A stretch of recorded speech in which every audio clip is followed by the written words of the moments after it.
उस क्लास में लगभग 40 स्टूडेंट बैठा था। उसमें एक बच्चा सर को खड़ा होकर कंप्लेन किया, सर मेरी एक घड़ी थी, किसी ने शायद चोरी कर ली है। पूरे 40 स्टूडेंट बैठे हुए थे और उसमें एक बच्चा बोलता है कि सर मेरी घड़ी किसी ने चोरी कर ली है। प्रोफेसर को थोड़ा सा असमंजस होता है कि क्लास से, कक्ष से तो कोई बाहर गया नहीं, घड़ी चोरी कैसे हुई। उन्होंने उस बच्चे से पूछा, आखिर तुम्हारी घड़ी चोरी कैसे हो गई। इस पर वो बच्चा बोला, मैं अभी तुरंत, मेरी एक कीमती घड़ी थी जिसे पिताजी ने बर्थडे में मुझे गिफ्ट किया था और वो घड़ी बहुत ही खूबसूरत थी, बहुत ही मेरे लिए अजीज थी, मेरा कीमती वक्त था जो मुझे गिफ्ट में मिला था, मेरे पिताजी के द्वारा दिया गया था और किसी ने इस घड़ी को चोरी कर लिया। अभी मैं तुरंत 5 मिनट बाहर गया और उसके बाद जब मैं अंदर आया तो मेरी घड़ी नहीं मिल पाई। इस पर प्रोफेसर सोचने लगे कि क्लास से तो कोई बाहर गया नहीं, आखिर घड़ी चोरी किसने किया। उन्होंने तुरंत सभी बच्चों को बोला कि अच्छा ठीक है, चलो सभी लोग अपनी आंखों पर पट्टी बांध दो, मैं सर्च करूंगा, मैं खोजूंगा कि किन के पास से घड़ी निकलती है, क्योंकि वो सोचे कि कोई तो कक्षा से बाहर गया ही नहीं, आखिर घड़ी इसी कक्षा में, इसी क्लास में किसी न किसी के पास वो घड़ी होगी। और वो घड़ी निकाल खोजने के लिए, ढूंढने के लिए बच्चे का मनोबल ना टूट पाए, इसलिए प्रोफेसर ने, शिक्षक ने क्या किया कि सभी बच्चों को बोला एक काली पट्टी अपनी आंख पर बांध दो। सभी बच्चों को पट्टी दिया गया और सभी ने काली पट्टी बांध ली। अब प्रोफेसर ने क्या किया कि सभी बच्चों को बारी बारी से खोजना शुरू किया, सभी के पॉकेट में कि किसके पास से वो घड़ी मिलती है। अनायास एक बच्चे के पॉकेट से वो घड़ी मिली और प्रोफेसर ने उस घड़ी को निकाल करके बाहर आया, सभी बच्चों को बोला कि अपनी आंखों की पट्टी तुम खोल दो। और खोलने के बाद वह बोला कि जिनकी जो ये घड़ी है वो यहाँ पर आ जाओ। जिस बच्चे का वह वास्तविक घड़ी था, यानी कि जो घड़ी का ऑनर था, जिस जो मालिक था, वह वहां पर स्टूडेंट पहुंचा। प्रोफेसर ने उस बच्चे को घड़ी देते हुए कहा, ये नहीं तुम्हारी घड़ी, तुम रख लो। समय बीतता गया, उस बच्चे को बहुत ज्यादा ग्लानि हो रहा था, जिन्होंने चोरी किया था उस बच्चे को बहुत ज्यादा ग्लानि हुआ था, लेकिन उसे आश्चर्य लगा कि प्रोफेसर ने, शिक्षक ने मेरी बातों को, मुझे दोषी न ठहराया, मुझे दोषी न बनाए। और शिक्षक, वह सोचने लगा कि कभी शिक्षक मेरी बातों को बोलेंगे या फिर मुझे दोषी ठहराएंगे, मेरा नाम लेंगे, तो मैं आत्मग्लानि से कैसे इसको सहन कर पाऊंगा। इस पर वह बच्चा सोचते रहा, लेकिन यह बात दिन प्रतिदिन चलते चली गई और प्रोफेसर अपने जहन दिमाग से इस बात को निकाल दिया। जब समय पास हो गया, सभी लोग वहां से पढ़ के पास कर गए, लेकिन उस बच्चा के मन में यह घर किया हुआ था कि आखिर में प्रोफेसर ने मेरी बातों को पट्टी लगा करके और जब ढूंढ लिया तो ऐसा क्यों, मुझे ना इस पर चर्चा किए और ना ही ये बताया कि घड़ी तुम्हारे पास थी और तुमसे ही मिली। वो चुपचाप उसके ऑनर को घड़ी लौटा दिए और इस पर फिर चर्चा भी नहीं हुई। इसके बाद समय बीतता गया, जो घड़ी का चोर था, जो घड़ी चुराया था, वह समय के साथ एक बहुत बड़ा आदमी बन गया, बहुत बड़ा बिजनेसमैन बना, वह एक ब्रांडेड बिजनेसमैन बन गया। लेकिन उसके मन में वो अभी भी जहन में था कि आखिर वो प्रोफेसर ने ऐसा किया और कभी भी इस बात को बाहर तक नहीं आने दिया बच्चों के बीच में कि वास्तविक घड़ी का जो चोरी था वो मैंने किया था। इसके बाद वह बहुत बड़ा सेलिब्रिटी बना, उसका स्कूल में आमंत्रण किया गया, एक बहुत बड़े बिजनेसमैन सेलिब्रिटी के रूप में स्कूल में उसको आमंत्रण किया गया। और आमंत्रण करने के बाद वो प्रोफेसर के सामने जैसे ही आया, उसे वही आत्मग्लानि, इस विद्यालय वाला जो आत्मग्लानि था, वह चोरी जो किया था उस आत्मग्लानि से वह विफोर था, वह नजरें नहीं मिला रहा था उस प्रोफेसर से, लेकिन फिर भी हिम्मत करके उस शिक्षक के पास गया और उन्हें प्रणाम, पैर छूकर प्रणाम किया और शिक्षक से कहा कि मुझे एक बात अभी तक घर की हुई है और मैं आपसे बार बार मिलना चाहता था सर, मैं आपसे कुछ पूछना चाहता था, लेकिन मैं पूछ नहीं पा रहा था, मुझे अंदर से बहुत आत्मग्लानि हो रही थी और आज मैं जो भी हूँ आपके कारण हूँ, आपके मार्गदर्शन और आपके व्यवहार और आपके विचार के कारण मैं इतना बड़ा हूँ। मुझे एक बात आपसे करनी थी और मैं करना चाहता हूँ। प्रोफेसर बोले, आओ बैठो बेटा। उन्हें वहां पर बैठाया।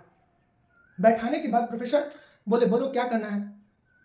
तो वह बच्चा बोला कि सर आपको याद होगा, आपके क्लास में, आपकी कक्षा में मैं जब पढ़ रहा था तो एक बच्चे की घड़ी चोरी हो गई थी और जब घड़ी चोरी हो गई थी तो वह घड़ी मेरे पास से मिली थी, आपने मेरे पास से उसे निकाला, ढूंढ कर निकाला और उस बच्चे को वापस कर दिया, लेकिन आप इस बात का चर्चा भी क्लास में कभी नहीं किया कि चोरी आखिर किसने किया था। प्रोफेसर को आश्चर्य हुआ और प्रोफेसर ने मुस्कुराते हुए कहा कि अच्छा तो वो बच्चा तुम हो। अब इस पर उस बच्चे को बहुत आश्चर्य हुआ कि सर आप ही ने तो मेरे पास से वो घड़ी निकाला था, तो क्या आपको नहीं पता था कि वो बच्चा मैं था, मैंने ही चोरी किया था। प्रोफेसर ने कहा, मैं तो उस समय सभी बच्चों की आंखों पर पट्टी लगाया था और एक पट्टी में अपनी आंख पर भी काली पट्टी लगाया था, ताकि मेरे नजर में कोई बच्चा का जो व्यवहार है, मेरे नजर में बच्चे की जो वैल्यू है वो कभी ना घटे, कम ना हो, बच्चे को मैं कभी कम ना आंकूं। मैं यदि वह देख करके और तब ढूंढता तो हो सकता था कि मैं उस बच्चे के प्रति, मेरा व्यवहार या विचार या मेरा स्वभाव बदल जाता। इसलिए मैंने भी अपनी आंखों पर पट्टी लगाकर तब इसको ढूंढा और तुमसे बरामद किया, लेकिन मुझे यह नहीं पता था कि वह तुमने ही चोरी किया था। इस पर उस बच्चे को और आश्चर्य हुआ और उन्होंने कहा कि मुझे नई जिंदगी देने के लिए बहुत बहुत धन्यवाद और मैं आज जो भी कुछ हूं आपकी बदौलत हूं, आप ही के कारण आज मैं इस मुकाम पर हूं, एक बहुत बड़ा बिजनेसमैन हूं या फिर ब्रांड मिनिस्टर बनकर जो मैं आपके इस विद्यालय में आया हूं, आप ही के कारण हूं। और पुनः सर को पकड़ कर लिपट जाता है, सर को प्रणाम करता है और अश्रु भरे आंसू से रोने लगता है। प्रोफेसर उसे उठाते हैं, प्रेम और स्नेह से बोलते हैं, बेटा शांत रहो, धीरज रखो, ऐसी कोई बहुत बड़ी बात नहीं है, बोले कि सर यदि उस दिन आप मेरा नाम निर्णय में लेते तो शायद हो सकता था कि मैं गलत डिसीजन लेता, मैं अपने जीवन को भी खत्म कर देता, लेकिन आपकी जो कार्यशैली और आपकी जो क्षमता थी, जिस आधार पर आपने मुझे बचाया, इसके लिए मैं बहुत बड़ा ऋणी हूँ। प्रोफेसर बोले कि तुम्हें उस समय बेटा जो था उस आधार पे तुम्हारा भविष्य निर्माण करना था, और मैंने अपनी पट्टी बांधकर सिर्फ सब घड़ी का बरामद किया, मुझे यह नहीं जानना था कि कौन सा बच्चा है जो चोरी कर रहा है, लेकिन तुम्हें इतना बड़ा परिवर्तन रहा, बहुत ही अच्छी बात है। और इस तरह से मैंने दोनों को माफ कर दिया, घड़ी चुराने वाले को भी, और जो बरामद हो गया उसके बाद मैं इस विषय के बारे में तो भूल ही गया था। वह बच्चा आश्चर्यचकित होकर प्रोफेसर की तरफ देखते हुए बोला कि आप जैसे पथ प्रदर्शक के कारण ही, आपके कारण ही मैं इतना बड़ा मुकाम पर पहुंचा, मुझे माफ कर दीजिए, मेरी गलती को आप माफ कर दीजिए। वह बच्चा उस दिन भी माफी मांग रहा था। प्रोफेसर बोले चलो कोई बात नहीं है बेटा, मैं तो यह भी नहीं जान सका कि तुम ऐसा काम किया था, लेकिन तुम्हारा वैल्यू ना घटे इसलिए मैंने अपनी पट्टी आंखों पर बांध दिया था। इस कहानी से हमें क्या शिक्षा मिलता है? किसी को भी माफ करना सीखना चाहिए। माफ करना, माफी देना बहुत बड़ी बात होती है, और सभी का वैल्यू और स्टेटस अलग होता है। सभी अपने कार्य क्षमता के अनुसार अच्छा कर सकते हैं। जरूरत है एक पथ प्रदर्शक की, एक अच्छा सही मार्गदर्शक होने की। हमारे आसपास परिवेश में जो भी है, हमारे सभी को एक अच्छा मार्गदर्शक मिलने की आवश्यकता होती है। कोई अपराध या गलती नहीं करना चाहता है, उन्हें सही रास्ते पर लाने के लिए एक बहुत बड़ा निर्णय लेना होता है, चाहे वो निर्णय किसी के प्रति हो, शिक्षक हो, भाई हो, बहन हो। कोई भी पथ प्रदर्शक यदि अच्छा बन जाए तो कोई भी बच्चा जीवन में सफलता से पीछे नहीं रहेगा। और वह सबसे बड़ी महानता होती है जब हम किसी की बातों को, छोटी छोटी बातों को माफ करके और उसे अच्छा बनने का एक रास्ता, एक अवसर जरूर दें।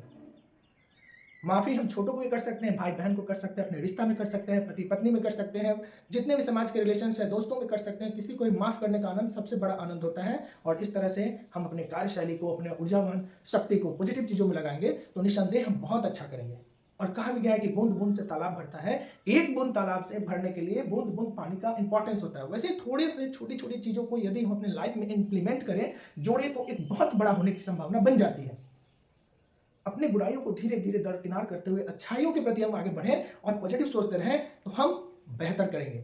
कभी भी तुलना ना करते हुए हमें केवल अपने कार्य के अनुसार, अपने क्षमता के अनुसार भविष्य का निर्माण करना चाहिए। इन्हीं शुभकामनाओं के साथ जय हिंद, थैंक यू।